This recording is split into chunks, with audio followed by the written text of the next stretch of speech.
Welcome back, everybody. You know who it is. It's me, Tony, and you know what we're doing again. Best comic art slash stories 6 through 10. But before we get into that, I need you to hit that like button. I need you to subscribe. I need you to help us grow. And let's get into the content. Now, let's get into number 10, which is one of my personal favorite stories, JLA Tower of Babel. This is one of my stories because it legitimizes how devious Batman is. For those that do not know, let me explain this to you.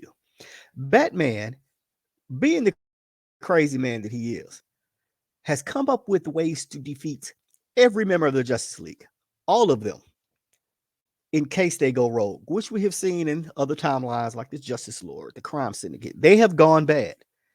So Batman makes it fail safe. How might you ask? Takes the skin off for Superman because his skin is kind of like the buffer between solar rays, so he gets overpowered. Flash, high speed seizures. Wonder Woman, put her in a coma, make her fight herself. I mean, things like that is what Batman does. But seeing as Batman was the one who knew this, the person who took it, who happened to be Ra's al Ghul, had to keep him distracted. So how do you keep Batman distracted? Kidnapped his parents' bodies.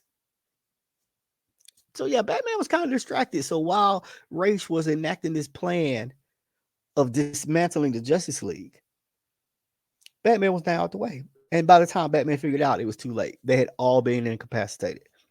I need you to read this, and I want you to see it. It's a very great story. Came out in 2000, so it's pretty good.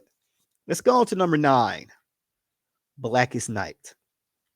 Now, myself, I'm a DC head, but I'm really not a Green Lantern type guy.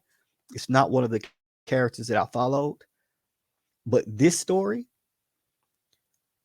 was epic. And in many ways, because not only did it introduce you to all of the Green Lantern Corps, all of the different spectrums of color, it gave you new ones like Necron, the Avatar of Death. You had the Hand, who was his Green Lantern. It was his Hal Jordan.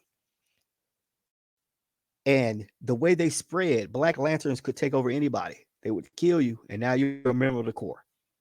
If they killed you, you had powers. You still had the powers, and now you crave to kill other people. And at first, Necron was too weak to do anything. So as the heroes fell, like Hawkman, Hawkwoman, Elongated Man, as they fell, Necron got stronger and stronger until he was able to come out. And it took everybody, and I mean everybody, to fight him. They eventually won, thanks to Hal Jordan become the White Lantern, even though Sinestro wanted to be the White Lantern, but didn't work that way. Again, great story. It's worth the read. It's 2 volumes and graphic novel. Let's move on to number 8. And of course, I listed this on my fights, one of my best fights, Civil War. This changed the landscape of Marvel for years to come.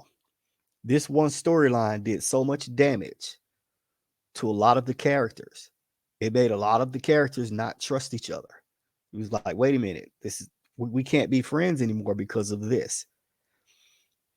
Avenger against Avenger. And eventually, the Avengers 1, like we call Tony Stark's Avengers, and Avengers 2, which was Captain America's Avengers, started running out of people. So they, talking like, hey, let's go get some supervillains and make them work for us, a la Suicide Squad.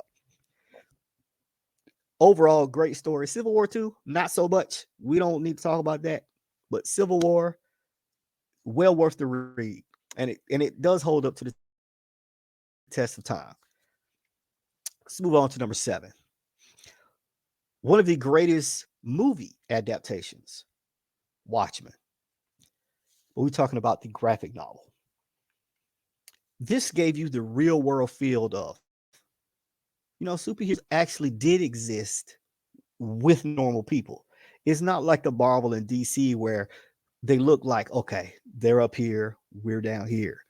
It was literally like the heroes of all the heroes in this universe and the real people. They were right next to them. They was with them. Some of the heroes had powers, some of them didn't. It's like they fought in the Vietnam War. They were there with Nixon's presidency, and it just gave you the story that it drew you in so much that it was like, ooh, you can get behind every character in there. You got angry with certain characters, like the comedian, on things that he did when he was first introduced. Like, I can't support that. That made you just get into the story, and that's the stories that I like. I need a story that when I start reading, it's going to keep my eyes on the page and not have me like just I'm flipping. Oh, what's this? I need that story that draws me in, and this story right here draws me in. Let's move on to number 6. We got to go back in time for this one. 1980, Dark Phoenix Saga. And again, I grew up on X-Men. I changed to DC.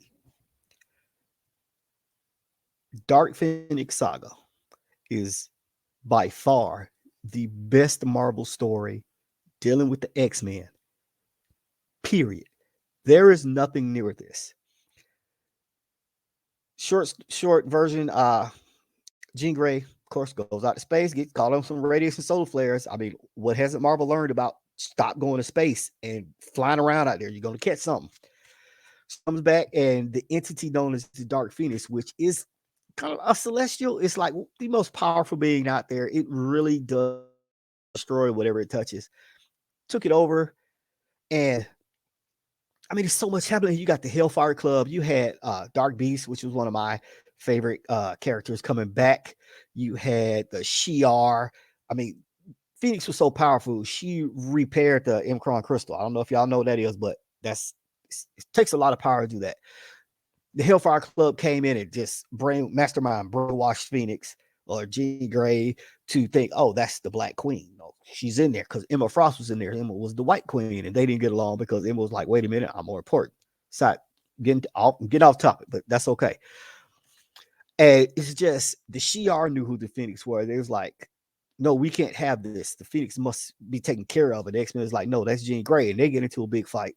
And again, the storytelling of this, you knew the characters, you got behind the characters. And then again, the pose, which was the pose in the 80s. You had a hero holding somebody's dead body. Crisis on Infinite Earth had it. Final Crisis had it. This had it. You had Cyclops holding Jean Grey in her Phoenix outfit on the cover. And the story was so great that it just is. I don't know what else to say about it without giving away everything. I want you to kind of read this for yourself. I don't want to tell you everything about it, but just know it's action packed from cover to cover. There is no really ground of where it eases back. It's always something going on. But that's enough of this episode.